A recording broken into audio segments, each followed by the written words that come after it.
Hey guys, welcome back to my channel. The name's changed. It's been like a year, but I am back making videos. So in today's video, I wanted to share our mid-year, end of second quarter school update. All right, so like I said, it's been a while. I haven't been around. We're just gonna blow past that because I have no justification. And I'm still talking about how our school year has gone so far. My daughter is 4 years old. She will be 5 in February. And we just finished up our first semester of Abeka kindergarten. We have some things that are changing, and we have some things that are staying the same. I'm just gonna basically go through and share what's changing, why it's changing, and what our general plan is. Sorry if you hear puppies and or children, but I'm gonna share what our general plan is for the second half of the year. So this past weekend, I sat down with my grade book and my planner and our curriculum, and I really just re-evaluated a lot of things. And I quickly realized that my daughter is scoring 100, 98, 99 on every single thing. So that really prompted me to be like, is it too easy? You know, I'm noticing she's doing things very quickly. She's doing them in 5 minutes. She's doing the math. It's very simple for her. She's like rattling off math facts with me in the car that are well beyond what she's learning in the curriculum. So it really made me just sit down and re-evaluate. So I'm gonna go subject by subject. For Bible, we have been using Answers in Genesis Bible curriculum, Homeschool Bible curriculum, I guess. It's a 4-year journey through the Bible, and we love that. We are on year 1. The only thing I am changing is I'm taking out the tests of it because they are just way too hard for kindergarten level, in my opinion. Even though I go out the kindergarten first grade level tests, they are very grammar-based, handwriting-based, and like long. Our mid-year test was, I believe, 4 physical pages, so either 7 or 8 sides to do. We did half of it, but yeah, it was just a bit much for me. So I will be cutting out the test for the rest of the year in our Bible curriculum, but we will still be doing the lessons. If you want to see a full flip through on that, comment down below and let me know. We actually really like it. I know it's a newer curriculum. I could not find any reviews of it when we started using it. So if you want a review, if you want a flip through of that, let me know and I will do it. But I do really, really enjoy it so far. So the next thing we do in our normal day is handwriting. We started with Abeka cursive level K.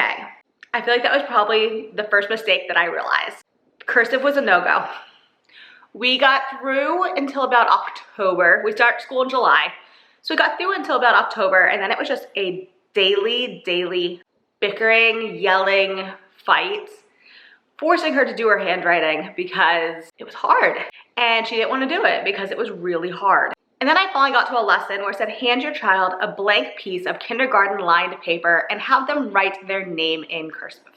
They have not learned capital letters yet. So okay, I can teach her make a capital M, but it just seemed so intimidating to me to have her having to write her name in cursive in kindergarten. And she was getting frustrated when she wasn't doing well, or like if it didn't look like the picture. Because I'm not sitting there going like, oh, that was a bad one, do it again. Like, no. But when hers didn't look like the picture, she was getting very frustrated, very upset that she wasn't getting it right, to the point that we were erasing through the paper because we were erasing it so many times to try again. So that was the first thing to go. That went in probably early to mid-October. We stopped that and we switched to the Good and the Beautiful level 1. If you've been around my channel, you know we did the scribbles and doodles in kindergarten level last year in preschool. So we started back up where we left off with level 1 and have been doing great with that so far. We've gotten about, I think we're 17 or 18 pages in, more than that probably, I don't know. But we've been doing really good with that. So we're definitely keeping that. I've already reordered it for next year. The Abeka handwriting, I think if I had gone with print or manuscript instead of cursive, I think it would have been a better fit. So I do think that was more my mistake, not so much Abeka being bad as much as me making a naive mistake. After that, our next subject is always language art. which language arts and math are where I kind of hit the same problem. And I was saying we're constantly seeing 100, 100, 100, 100, 100, 100, 98, 100, 98.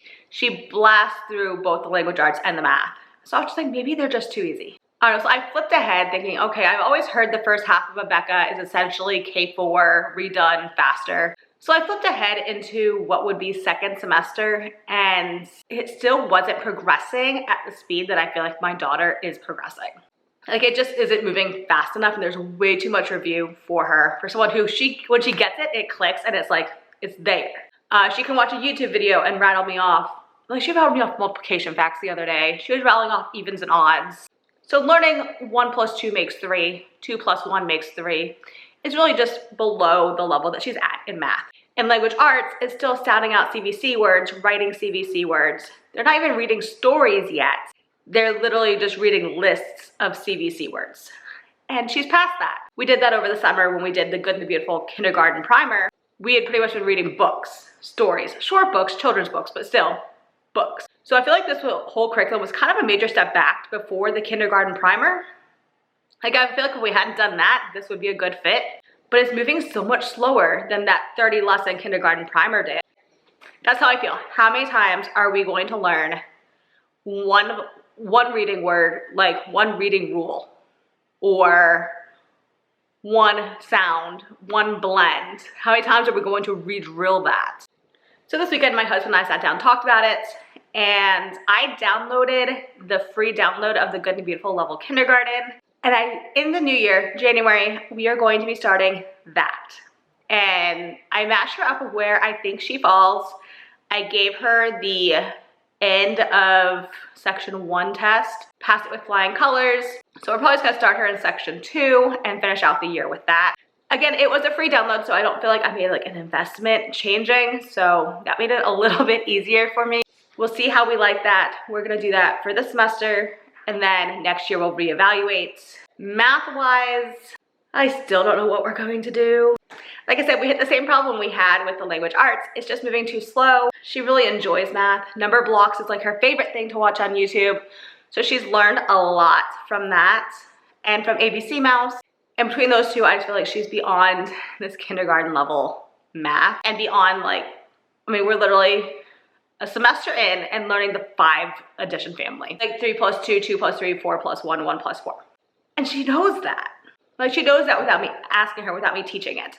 So yeah, I don't know what we're going to do.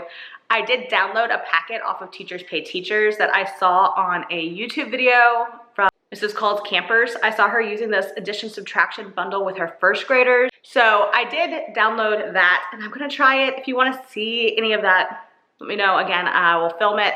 Yeah, so we're gonna try it, just a TPT bundle of math for the rest of the year, just to really place where she is. I don't really wanna start our first grade math yet. I feel like she doesn't have a strong enough grasp of addition and subtraction to really be going into our first grade math, or else I would just start that. But I also think that this is way too easy for her. So that is our plan for the second semester.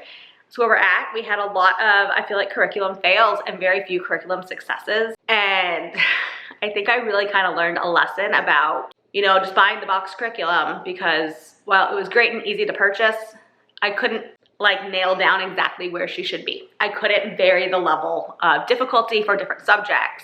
I couldn't buy, you know, math a grade ahead, English a year behind if I had needed to, or whatever like that. I think I'm really just talking myself out of that box curriculum route and going more towards an eclectic, pick what works for us type of route. And I think when you see my next school year collection, that's what you're gonna see, is our next school year's curriculum is gonna be very, very eclectic compared to what it was this year with straight Abeka. And I had doubted straight Abeka kind of from the beginning. I kind of been like, I don't want to do this, but it's what I know.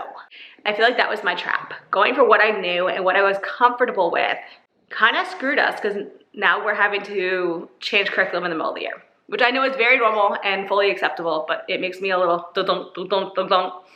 So yeah, that's what we're changing to. And what we're doing for the second half of our year, which will start January, whatever the Monday is after New Year's, we'll be starting that. If you guys have changed up any curriculum, comment down below and let me know what you changed up. If you disliked the Abeka box curriculum kindergarten as much as I kind of do, just sad, I really liked Abeka, like, to start with. I really love the way their lesson plans are written. I love how they tell you what to grade. They give you a basis for like what to look for, essentially. But it just seems too easy, which I feel like everyone said Abeka was so hard. And to me, I'm like, this is easy. I don't know, maybe I'm crazy. I don't know. Maybe my child is just stupidly far ahead when it comes to reading and math. I was stupidly far ahead with reading, so I can kind of see where she would get that one from. Math, I don't know, because I don't do that. But that is where we are at. As for this channel, I am going to be back posting. Tuesdays and Thursdays are gonna be my goal. We did change the name to Homeschool by the Pond so that people can really know what my channel is about. It's gonna be about homeschooling, and we currently live on a pond in Florida. I say currently because that's gonna be changing soon too. So you'll see some of that in the near future. But thank you all for watching. If you enjoyed this video, give it a thumbs up. Make sure you hit the subscribe button so you see all my content. As I said, it's gonna try to be more consistent, and I'm sorry I've stunk. I just have had a life. Yeah. But I hope to see you guys in my next video on Tuesday. Bye guys.